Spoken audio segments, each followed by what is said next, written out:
അട്ടപ്പാടിയിലേക്കുള്ള യാത്ര എന്നും എനിക്ക് വളരെയധികം എക്സൈറ്റ്മെൻറ്റ് തരുന്ന ഒന്നാണ്. എത്ര പോയാലും മതി വരില്ല. ഓരോ യാത്രയും ഓരോ അനുഭവങ്ങളാണ് എനിക്ക് തരാറുള്ളത്.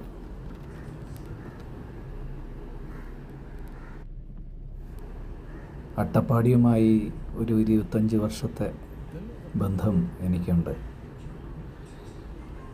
അപ്പോൾ അതിൻ്റെ അനുഭവങ്ങളും വളരെ വലുതാണ്.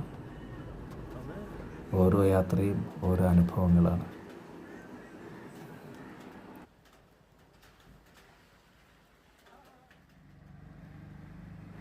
മുക്കാലിയിൽ ചെന്ന റഫീഖയുടെ കടയിൽ നിന്നൊരു കട്ടൻ ചായ, അതല്ലെങ്കിൽ ഉച്ചയ്ക്കാണെങ്കിൽ ഒരു ബീഫ് ബിരിയാണി, അങ്ങനെയൊക്കെയാണ്.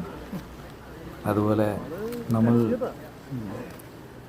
മല്ലീശ്വരമുടിയിലെത്തിയാൽ നമ്മൾക്ക് അവിടെ കുന്തിപ്പുഴയോടൊന്ന് സംസാരിക്കാതെയോ മല്ലീശ്വരനൊന്ന് കാണാതെ പോകാൻ കഴിയില്ല.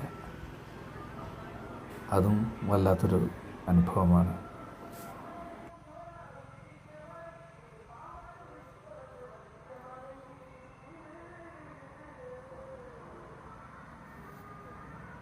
ശിവരാത്രി നാൾ ഇവിടെ വന്നാൽ മല്ലീശ്വരം കോവിൽ നിങ്ങൾക്ക് വല്ലാത്തൊരു അനുഭവം നിങ്ങൾക്ക് തരും. എന്നും ഓർമ്മിക്കാൻ പറ്റുന്ന ഒരു അനുഭവം.